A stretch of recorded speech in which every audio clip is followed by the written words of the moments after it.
चलिए आगे बढ़ते हैं।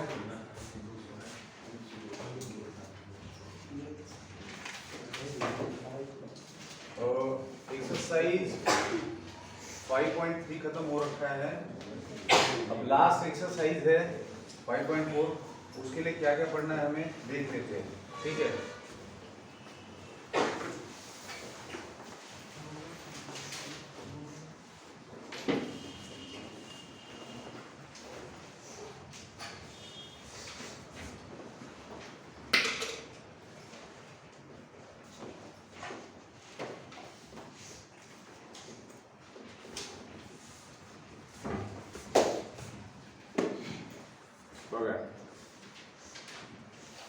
नेक्स्ट पॉइंट है हमारा distance of origin from line.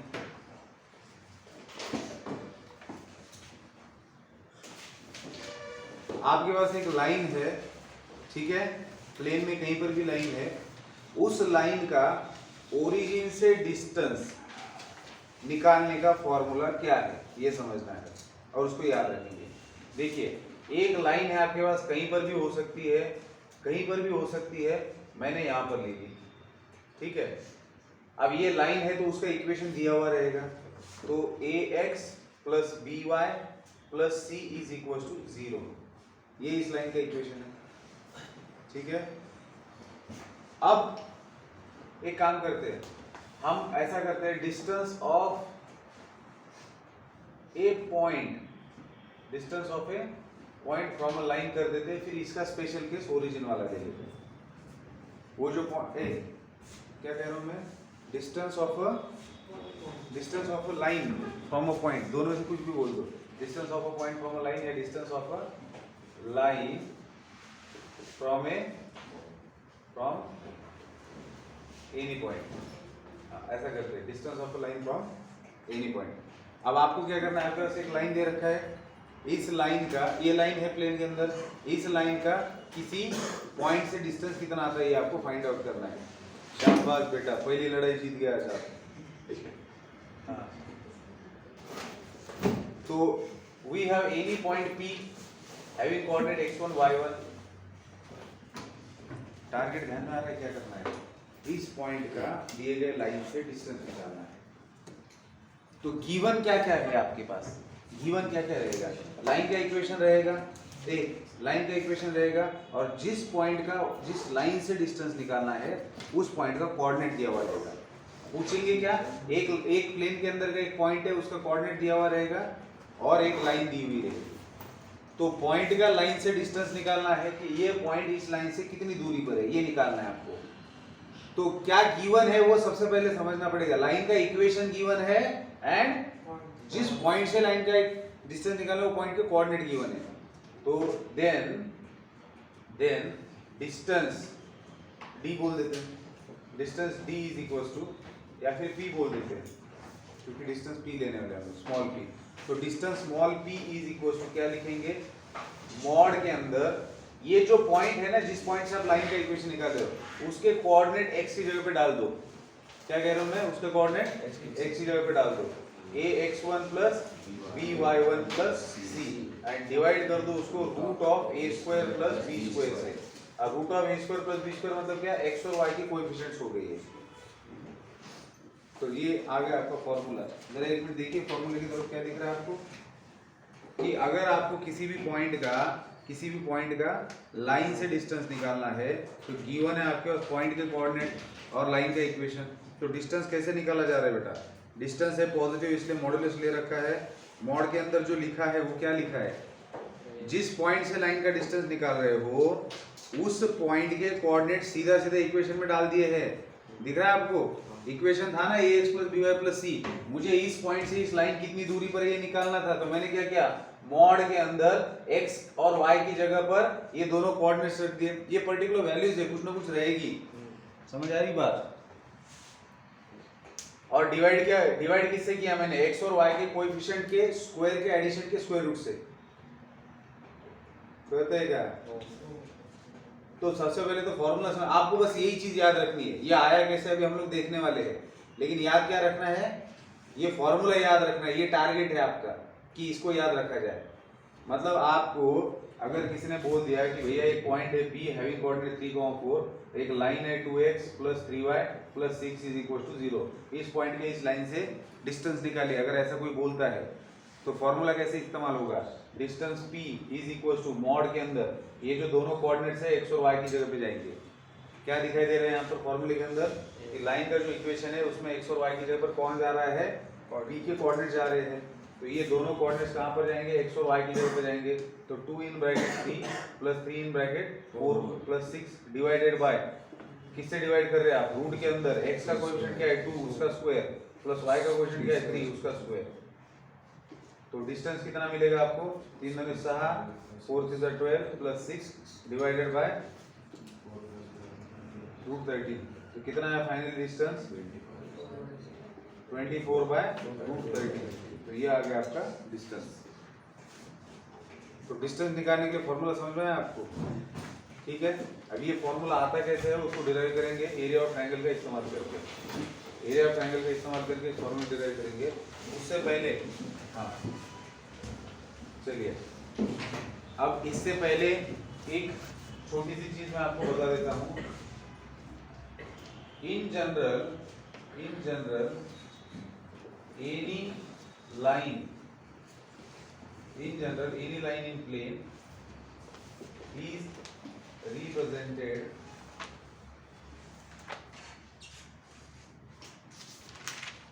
is given by ax plus by plus c is equal to 0, where a and b are not 0 at the same time, या फिर simultaneously भी बोल सकते हैं। तो this is what general equation of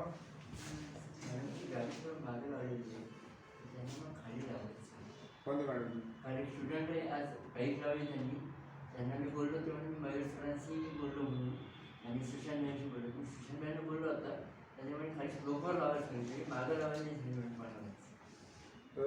आपल्या तर कोणाची गाडी मागे लावली, स्टुडंटची बाईक आहे आणि मला काही असं म्हणायचं 380 नंबर गाडी कोणाची पल्सर गाडी तुम्हाला सांगितलं हा तेच। बरं ठीक आहे, जाऊ दे, काम करा, त्याचा प्रॉब्लेम येतो एका नंबरचा गाड्या आहेत ना पार्किंग मध्ये आपलं जे खाली आहे ना अंडरग्राउंड, तिथे एवढी मोठी गाडी, तिथे तुम्ही लावतात कुठे नेमकी गाडी, काढताना प्रॉब्लेम येतो, आणि तरी गाडी झाली ती वजनदार गाडी, असं आहे का, जेवायचं हे असतं आणि बरं बरं ठीक आहे, मी सांगून देतो त्यांना, हां ठीक आहे। हां ए ते आपण नंतर मला सांगा, लेक्चर सुटताना आपण करूच काहीतरी त्याचं, छोटी गोष्टी सोल्युशन काढून टाकूत आपण। इथे ही ज्या गोष्टी अस्तित्वातच नाही त्याचं सोल्युशन काढायला होत ना, काय याचा पॉईंट आणि काय याची लाईन, तरी डिस्टन्स काढायला होत ना पॉईंटच्या लाईन पासून, ते तर एवढी मोठी गाडी आहे, जागा आहे, जमीन आहे, बरोबर आहे। हां थोडं डोकं लावू आणि नंतर ते मसला सॉल्व्ह करून टाकूत आपण, आहे की नाही।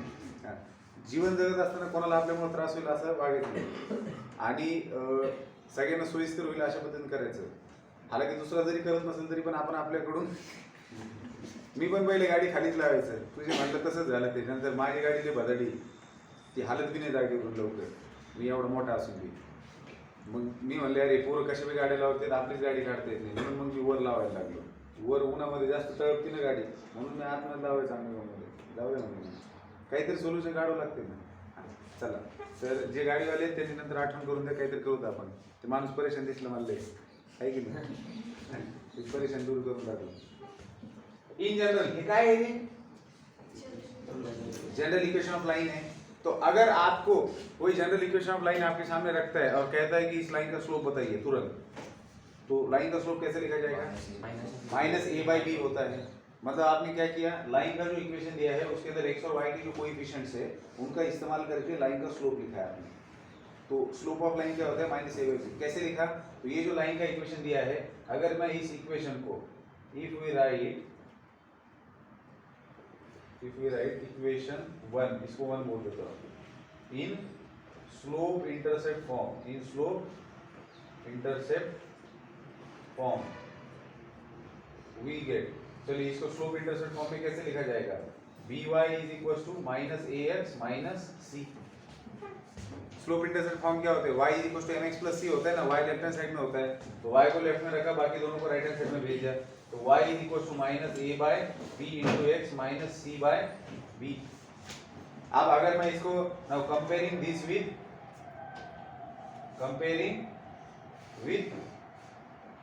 y is equals to mx plus c, we get क्या मिल रहा है बेटा हमें? m is equals to क्या मिल रहा है? Minus a by b। तो हो गया खेल खत्म।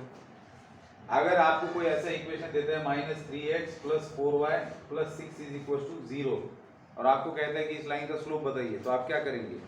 इस लाइन का स्लोप क्या होगा? Minus a by b, minus n जैसे को ऐसा। a क्या है? x का कोएफिशिएंट, x का कोएफिशिएंट क्या है?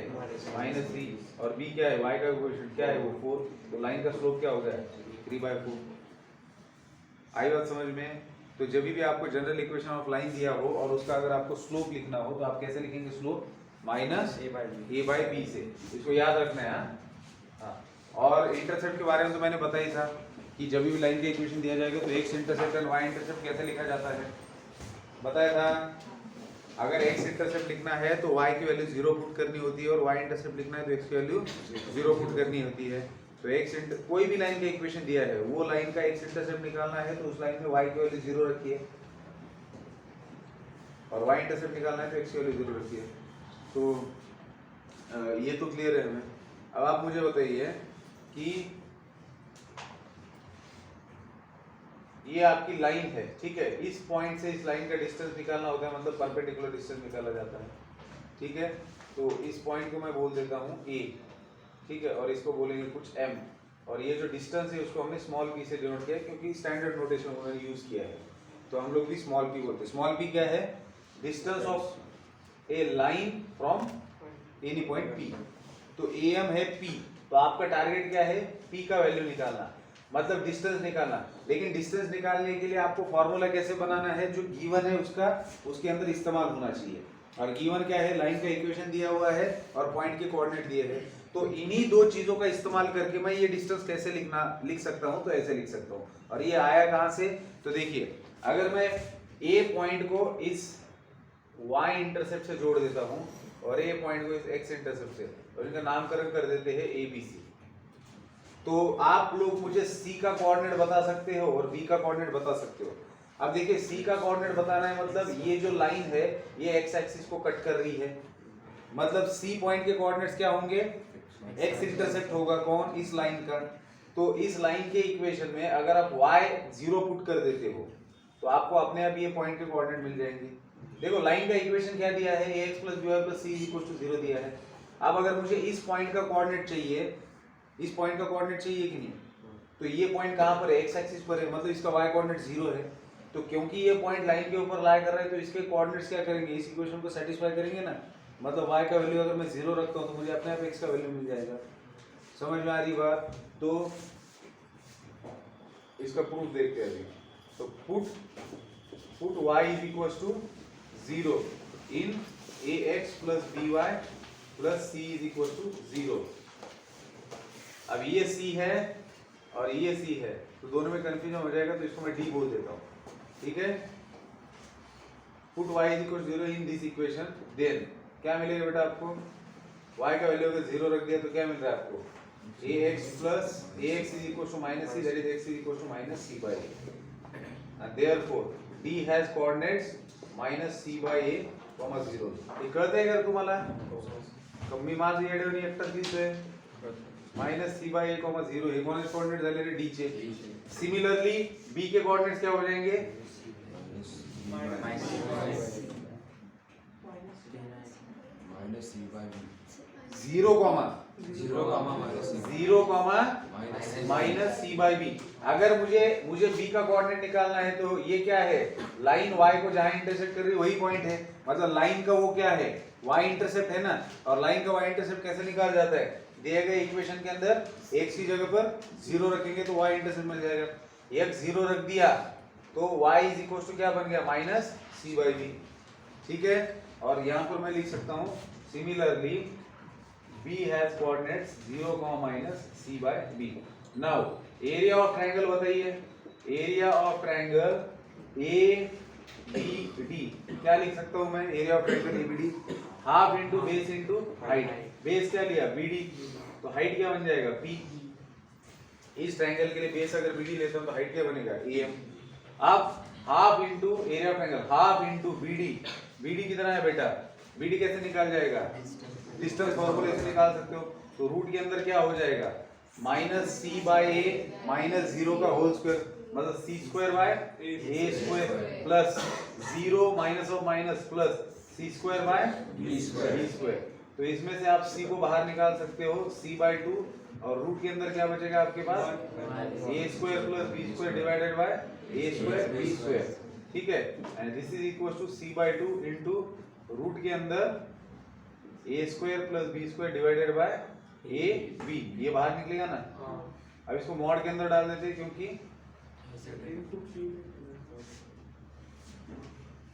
शाबाश बेटा, एक आप ही हो जो जगे हुए हो। मातोच राहिले ना, झोपेतून उठा रे बाळांनो, झोप लागली रे तुम्हाला। हा. ए तू आता दुसरी डुकली झाली बरं का, आता झोपून उगले बुक्का माने जागे पुन्हा झोपणारच नाही बेटा। हा चला, तर एरिया ऑफ ट्रायंगल एबीडी काढला। आता ह्याच ट्रायंगलचा एरिया आणखी एका पद्धतीने काढूया। कसा? ट्रायंगलचे व्हर्टायसेस दिलेले असताना एरिया काढता येतो आपल्याला डिटर्मिनंटचा वापर करून। मग area of triangle again area of triangle ABD is equals to half into determinant. कसा घेतात रे एरिया ऑफ ट्रायंगल? हे बघा, प्रत्येक पॉइंटचा कोऑर्डिनेट, आता 3 कोऑर्डिनेट्स आहेत ना, व्हर्टायसेस दिलेले तुम्हाला, ट्रायंगलचे तिन्ही व्हर्टायसेसचे कोऑर्डिनेट्स माहिती आहेत। एक कोऑर्डिनेट त्याचे व्हर्टायसेस x1 y1 आणि पुढे 1 द्यायचा। लक्षात आलं? दोनच तुमच्याकडे कोऑर्डिनेट्स असणार आहेत, मग तिसरं काय करणार तुम्ही? 1 घेणार। हा, आता अँटी क्लॉकवाईज वेनं जायचं। कसं बी जाऊ शकतात, असं बी जाऊ शकतात, पण एरियाच्या व्हॅल्यू मध्ये मॅग्निट्यूड मध्ये फरक येत नाही, साइन मध्ये फरक येतो। त्याच्यापेक्षा अँटी क्लॉकवाईज जायचं। अल्टिमेटली तर आपण मॉड्युलसचं साइन देत होतोच, त्याच्यामुळे कसं बी गेलं फरक नाही पडत। चला असं जाऊया, minus C by a minus c by ए 0 आणि शेवटी 1। हा, इकडं 0 मायनस सी बाय बी आणि 1। मग आता हाफ काय येणार रे? हा डिटरमिनंट सॉल्व करायचा, तर x1 in bracket 0 minus of minus plus that is c by b. याचा साइन चेंज करायचं, माइनस y1 काय होईल रे? माइनस सी बाय ए आणि प्लस 1। हा, यांचं multiplication c square by a b minus 0।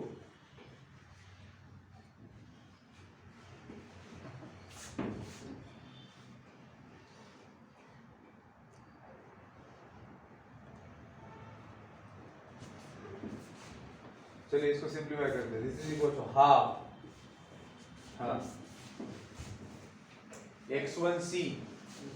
x1c by b minus minus plus y1c by a plus c square by ab। LCM कितना है रे? लकम, एलसीएम मतलब लकम ab लिया एलसीएम। अब यहाँ पर किसी कमी है, a की कमी है, तो ऊपर नीचे मल्टीप्लाई करना पड़ेगा। तो ax1c प्लस यहाँ किसकी कमी है? by1 plus c। यहाँ किसकी कमी है? किसी की नहीं कमी।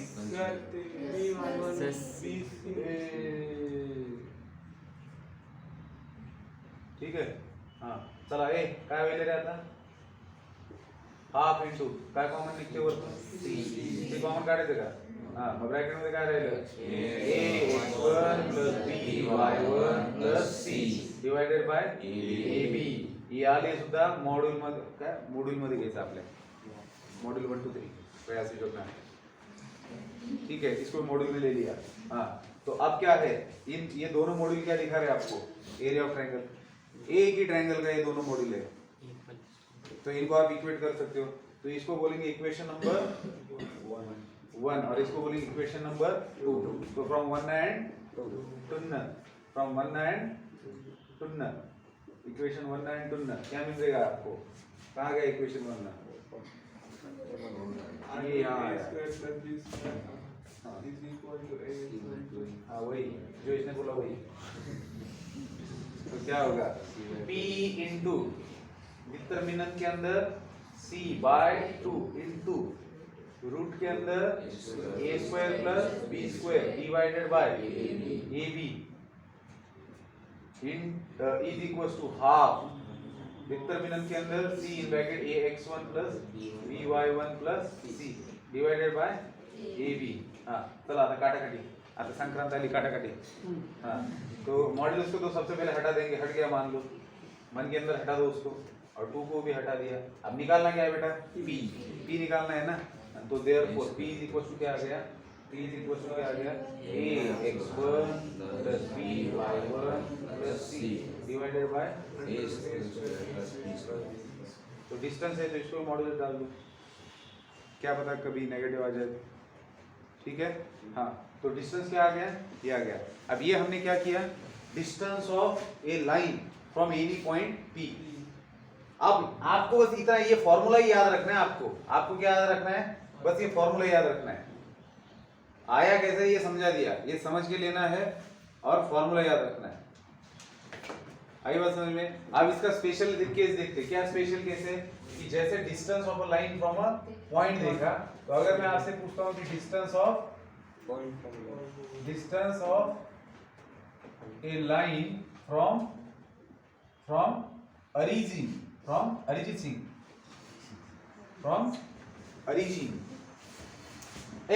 कोणत्याही पॉइंट पासून डिस्टन्स काढायचा फॉर्म्युला भेटला की नाही? लाईनचं कोणत्याही पॉइंट पासून डिस्टेंस काढतोय आपण।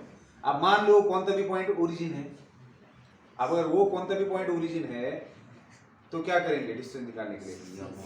लाइन का इक्वेशन है मेरे पास लाइन का इक्वेशन क्या है? ax plus by plus c is equal to 0। And जिस पॉइंट से डिस्टेंस निकालना है वो पॉइंट का कोऑर्डिनेट है 0, 0। How distance is calculated? p is equal to mod के अंदर ये दोनों कोऑर्डिनेट जाएंगे इसकी जगह पे, ax1 plus by1 plus c होता है ना, तो a into 0। हां ए तुला भी डुकली लागली बरं का आता। हां प्लस c डिवाइडेड बाय, चुकून जर कोणी दुसऱ्याने पाहिलं रेकॉर्डिंग नंतर, मी आज मी पब्लिक करतो ते म्हणजे काय मास्तर बाबा पूर्ण कचाकच झोपले त्याच्या लेक्चर मध्ये। तर भैया आम्ही सकाळी आलो, तेवढे दिवस चालू तिथे थंडीचे दिवसात आलो आहेत, मोठे मुश्किलीने आलेले एवढे विल पॉवर बघा यांची आहे की नाही। त्याच्यामुळे वाईट नाही, दोघं चौघांचं डुकले लागले तर मी माझं काम करतोय त्यांना उठवण्याचं। येड्यांनो काही नका समजून जाऊ। Root of a square plus b square, हे धन्न झालं। तुला काय आहे? c by root of a square plus b square झालं। स्पेशल केस म्हणजे जर कोणी तुम्हाला विचारलं की distance of a line from origin, तर काय करणार? c अपॉन रूट ऑफ एक फॉर्म्युला होगा, आहे की नाही? याच्यापासूनच येणार आहे ती एकूण एकच एक गोष्ट, पण ती आणखी थोडं लक्षात ठेवायचं असं। आपल्या ओळखीचे तर लई जण असतात ना, पण जे मित्र असतात जवळचे ते आपण त्यांना ओळखतो ना व्यवस्थित, त्यांना बऱ्याचशा गोष्टी माहिती असतात आपल्याला। ठीक आहे, हा तर हे एक महत्त्वाचा मुद्दा आहे की जनरल इक्वेशन ऑफ लाईन दिला असेल तर त्याचा स्लोप असतो -a/b। एक्स इंटरसेप्ट वाय इंटरसेप्ट काढायची पद्धत तुम्हाला माहिती आहे। तर आपण काय केलं? Distance of A line from point लिहिलेले, हा फॉर्म्युला फक्त लक्षात ठेवायचा, लिहून घ्या। त्याच्यानंतर आता आपण बघूया डिस्टन्स कंडिशन ऑफ कॉन्करन्स। ठीक है,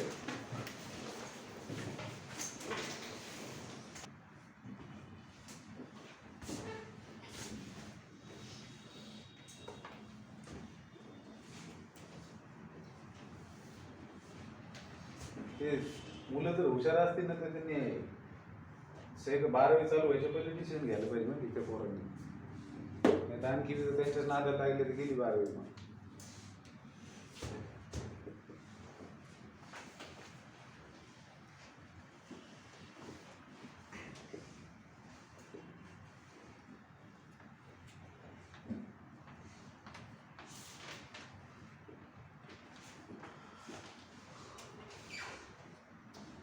तीन लाइंस दिलेले हैं और वो तीनों की तीनों लाइंस कॉन्करेंट है, इसके लिए क्या कंडीशन होती है?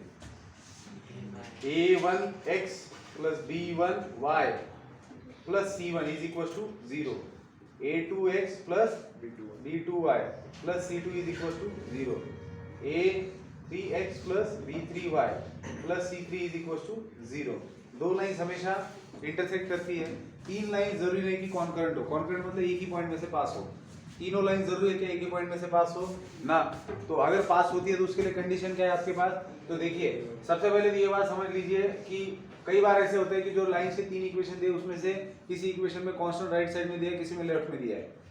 तो आपका सबसे पहला ये काम है कि सबको लेफ्ट हैंड साइड में लेके आना, राइट हैंड साइड में सिर्फ और सिर्फ 0 ही बचा रहेगा। ठीक है, अब अगर आपको ये तीन लाइंस दी है और आपको ये कहा गया कि बताइए कि क्या ये तीन लाइंस कॉन्करेंट है। कॉन्करेंट मतलब क्या कि क्या ये तीन लाइंस एक ही पॉइंट में से पास हो रही है, क्या ये तीन लाइंस एक ही पॉइंट में से पास हो रही है। तो उसके लिए क्या कंडीशन है? तो कंडीशन है above three lines are concurrent if and only if determinant a1 b1 c1 a2 b2 c2 a3 b3 c3 is equals to 0। ये कैसे आया क्या है इससे मतलब नहीं है, बस कंडीशन याद रखिए कि अगर तीन इक्वेशन दिए हैं और वो तीनों लाइन के इक्वेशन है तो वो तीन लाइन कॉन्करेंट होने के लिए क्या कंडीशन है आपके पास कि उनके कोएफिशिएंट्स का डिटरमिनेंट का वैल्यू अगर 0 आता है तो वो तीनों भी कॉन्करेंट है।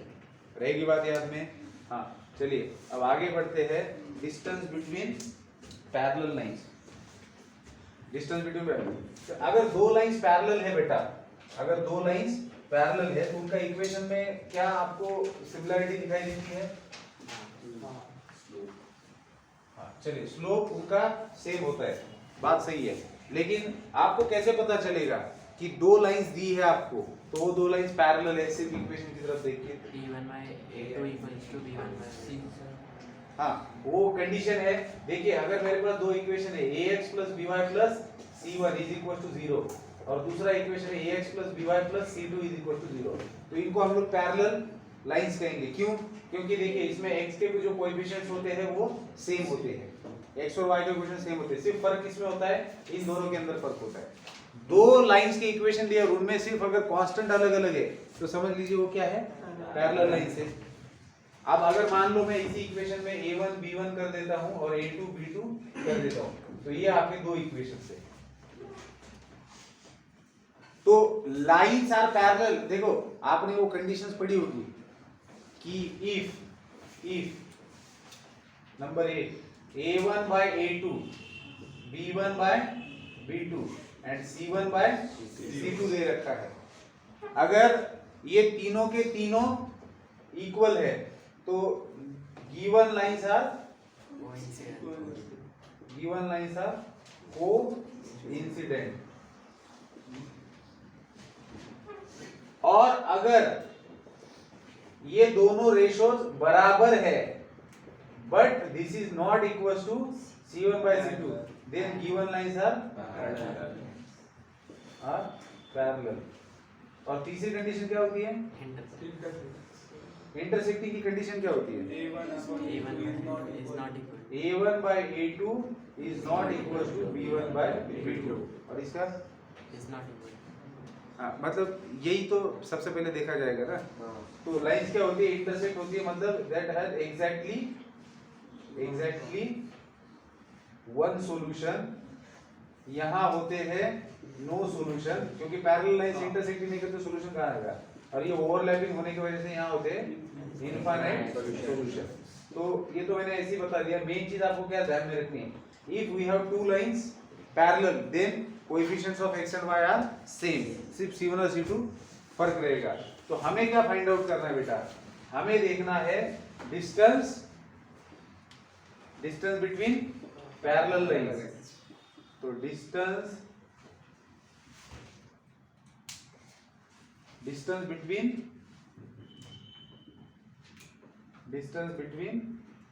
Parallel lines.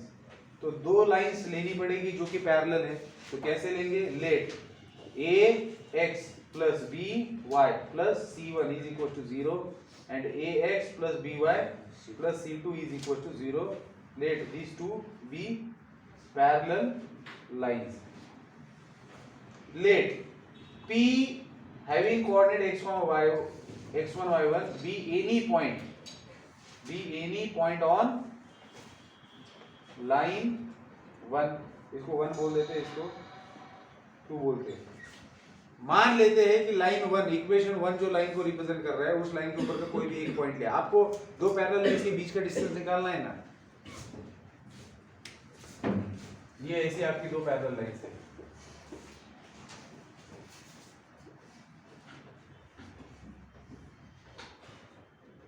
ये एक लाइन है और ये दूसरी लाइन है. इन दो लाइंस के बीच का आपको डिस्टेंस निकालना है. तो ये आपका इक्वेशन है ax plus by plus c1 is equal to 0. ये इक्वेशन है ax plus by plus c2 is equal to 0. तो इस लाइन के ऊपर आपने कहीं पर भी एक पॉइंट ले लिया p, जिसका कोऑर्डिनेट क्या बोल रहे हो आप, x1, y1. मैंने क्या बोला, late p be any point on line 1 या लाइन रिप्रेजेंटेड बाय इक्वेशन 1. एक ही बात है. तो आपने किसी भी लाइन के ऊपर का एक पॉइंट ले लिया. अब इसके ऊपर का एक पॉइंट लिया. अब क्योंकि ये पॉइंट इस लाइन के ऊपर लाई कर रहा है, तो इट विल क्या करेगा, it will satisfy given equation, है ना. इसको हटा दे दो, ये पता है आप लोगों को. चलिए अब आप मुझे बताइए, इन दो लाइंस के बीच का डिस्टेंस मतलब क्या होता है, परपेंडिकुलर डिस्टेंस. तो अगर मैंने लाइन 1 के ऊपर एक पॉइंट लिया है, तो वहां से दूसरी लाइन का अगर मैं परपेंडिकुलर डिस्टेंस लेता हूं, तो मुझे अपने आप इन दोनों के बीच का डिस्टेंस मिल जाएगा. इन दो पैरेलल लाइंस के बीच का डिस्टेंस मिलेगा. लेकिन ये क्या है, इसके तो ध्यान से देखेंगे तो distance of this point from the line है. Distance of point from line है कि नहीं. अरे ये वेंकटेश, तुझे नाव प्रमाण वाग रे. ए लक्ष्य दे देगा. अरे अरे अरे अरे अरे दो पैरेलल लाइंस के बीच का डिस्टेंस निकालना है ना. तो एक लाइन के ऊपर पॉइंट ले लिया. अब उस लाइन से दूसरे लाइन, उस पॉइंट से दूसरे लाइन का डिस्टेंस मतलब क्या हो गया, पैरेलल लाइन के बीच का डिस्टेंस हो गया. तो हमने क्या किया, जानबूझ के इसके ऊपर का कोई भी एक पॉइंट ले लिया. लेट अब ये प्रूव करना है ना हमें फॉर्मूला, हमें आंसर तो निकाल. देखो आपको जो फॉर्मूला बनाना होता है, आपको दो लाइंस दी जाएगी, तो इन्हीं में से किसी का इस्तेमाल करके आपको इन्हीं में से किसी का इस्तेमाल करके, जो दी गई कंडीशन है उनका इस्तेमाल करके फॉर्मूला लिखा जाएगा ना. तो हम क्या कर रहे हैं कि late p be any point on first line. Now distance of this point from the line is nothing but distance between two parallel lines. तो इसको मैं इसको p नहीं रहे, इसको ये बोलेंगे. चलो, क्योंकि डिस्टेंस हम लोग किससे डिनोट करते हैं, p, स्मॉल p से. तो स्मॉल p क्या हो जाएगा रे, small p is nothing but modulus of. इस पॉइंट का इस लाइन से डिस्टेंस के लिए फॉर्मूला क्या देखा था अभी, इस पॉइंट के कोऑर्डिनेट धनाधन इसके अंदर डाल देने के. तो क्या मिलेगा, न्यूमरेटर में ax1 plus by1 plus c1 divided by root के अंदर a² plus b². ये हो गया डिस्टेंस आपका प्लस c2. हां c2 प्लस c2 आएगा बेटा. ध्यान नहीं है आप लोगों का. अरे इस पॉइंट का इस लाइन से डिस्टेंस निकाल रहे हो ना, तो इस पॉइंट के कोऑर्डिनेट्स इस इक्वेशन में डालेंगे ना. तो c1 का के लिए लिखेंगे भैया, c2 लिखना चाहिए. तो ध्यान देते जाओ, बीच बीच में नींद से बाहर निकलो, ध्यान दो थोड़ा क्या चल रहा है. हाँ हाँ. लेकिन लेकिन लेकिन लेकिन क्या, लेकिन point A having coordinate x1 y1 lies. खोटा बोलने की स्पेलिंग क्या है, लाई और लाइज किसी के ऊपर रहना, वो क्या होता है, ये ऐसी किसी लैंग्वेज लिखेंगे लाइज ऑन. इसलिए मैं ज्यादा पढ़ता नहीं इस लैंग्वेज को. लेकिन point A lies on ax plus by plus c1 and therefore it must satisfy ax plus by plus c1. it मतलब कौन है, ये पॉइंट. तो दैट इज, अगर ये पॉइंट के कोऑर्डिनेट्स इस इक्वेशन को सेटिस्फाई करेंगे, मतलब x की जगह क्या आएगा, x1 y की जगह क्या आएगा y1 plus c1 is equal 0, that is क्या मिलेगा, that is ax1 plus by1 is nothing but minus c1। ax1 plus by1 का वैल्यू क्या मिला आपको, माइनस c1। तो अगर मैं इसकी जगह पर ये वैल्यू रखूंगा, अब क्यों रख रहा हूँ समझिए बात को, मुझे क्या मिल रहा है, देयरफॉर इसको बोलते हैं इक्वेशन 1 और इसको बोलते हैं 2, therefore from 1 and 2, therefore from 1 and 2 क्या मिल रहा है आपको, distance p is nothing but determinant of, इसकी जगह पर क्या लिखा आपने, minus c1 plus c2 divided by root के अंदर a square plus b square, क्योंकि ये डिटरमिनेंट के अंदर है तो आप इसको क्या लिख सकते हो, c1 माइनस c2 भी लिख सकते हो, डिवाइडेड बाय रूट के अंदर a square plus b square. तो ये हो गया आपका डिस्टेंस का फॉर्मूला। इसका इस्तेमाल क्यों किया, क्योंकि देखिए आपको जिन दो लाइंस के बीच का डिस्टेंस निकालना है, गिवन ये दो लाइंस रहेगी ना, तो इसी में से किसी चीज का इस्तेमाल करके आपको डिस्टेंस का फॉर्मूला बनाना है। तो आपने क्या किया, c1 c2 जो कि दोनों लाइंस में अलग है, उनका डिफरेंस रहेगा न्यूमरेटर में जब डिस्टेंस निकालना है। अगर मुझे इन दो लाइंस के बीच का डिस्टेंस निकालना है तो कांस्टेंट का डिफरेंस लूंगा मैं न्यूमरेटर में, और डिनोमिनेटर में वही है जो उस वाले फॉर्मूले में था, रूट के अंदर दोनों में से कोई भी एक इक्वेशन में x का कोएफिशिएंट और दोनों से कोई भी इक्वेशन में y का कोएफिशिएंट, दोनों सेम ही तो है। तो डिस्टेंस बिटवीन पैरेलल लाइन कैसे आएगा, determinant of c1 minus c2 divided by root of a square plus b square. ठीक है, ठीक है। हाँ, तो अब फैमिली ऑफ लाइंस का कॉन्सेप्ट बचता है सिर्फ, वो देखेंगे। पहले ये लिख लो, फिर इसके ऊपर के क्वेश्चंस करते हैं अभी एक्सरसाइज 5.4 से, फिर लास्ट में देखेंगे फैमिली ऑफ लाइंस का कॉन्सेप्ट। लिखो फास्ट ना, नहीं म्हणून सांगून देतो, सादे बहुत सिंपल सवाल है। देखो इस क्वेश्चन के अंदर क्या पूछा है आपको कि लाइन के इक्वेशन दिए हैं, इससे आपको क्या लिखना है, इस हर एक लाइन का स्लोप लिखना है और उन लाइंस के एक्स एंड वाई इंटरसेप्ट लिखने हैं। बताइए कैसे किया जाएगा, हाँ बेटा कैसे किया जाएगा। हाँ, जैसे ये इक्वेशन है पहला, अब इस इक्वेशन का स्लोप कैसा लिखेंगे आप लोग, स्लोप क्या होता है, माइनस a बाई बी होता है। तो इस इक्वेशन के लिए a क्या है आपका 2, तो माइनस साइन जैसे को वैसा ये हो गया 2 और b क्या है आपका 3, तो ये हो गया आपका स्लोप। और x इंटरसेप्ट कैसे निकाला जाएगा, y का वैल्यू 0 रखकर, तो put y is equal to 0, तो x इंटरसेप्ट क्या मिलेगा, हाँ बेटा x इंटरसेप्ट क्या मिलेगा 3, y का वैल्यू 0 रख दिया, x इज इक्वल टू 3 और put x is equal to 0, y intercept क्या मिलेगा 2। बस वही दो और सवाल है। और ये तो सवाल क्या है, इसको आपको जनरल फॉर्म में लिखना है। ये लाइन की इक्वेशन अलग अलग फॉर्म में दी है, इसको जनरल फॉर्म में लिखना है। ये क्वेश्चन क्यों ऐसे बनाए जाते हैं, उस बात के ऊपर जोर देने के लिए, उसके ऊपर एम्फेसिस करने के लिए कि भाई जनरल इक्वेशन क्या है उसको समझिए। तो आपको हम लाइन का इक्वेशन ऐसे लिख के देंगे, आप इसको जनरल फॉर्म में लिखिए, तो आपका फोकस उस दिशा में जाता है कि जनरल इक्वेशन कैसे लिखा जाता है। ax plus by plus c is equal to 0, तो बस आपको उस फॉर्म में लाना है। और यहाँ पर क्या है कि अगर लाइन का इक्वेशन कोई भी दिया हुआ है, लाइन का इक्वेशन, तो इस इक्वेशन से आप लोग स्लोप और x इंटरसेप्ट y इंटरसेप्ट कैसे लिखेंगे वो समझना है। तो बहुत बेसिक क्वेश्चंस है, लेकिन इसका इस्तेमाल बाकी क्वेश्चंस में किया जाता है सॉल्व करते वक्त, इसके लिए आना चाहिए। अब पहला इक्वेशन दिया है, इसको स्टैंडर्ड फॉर्म में कैसे लिखेंगे, ले आओ सबको लेफ्ट हैंड साइड में, तो क्या मिलेगा आपको -2x + y + 4 = 0।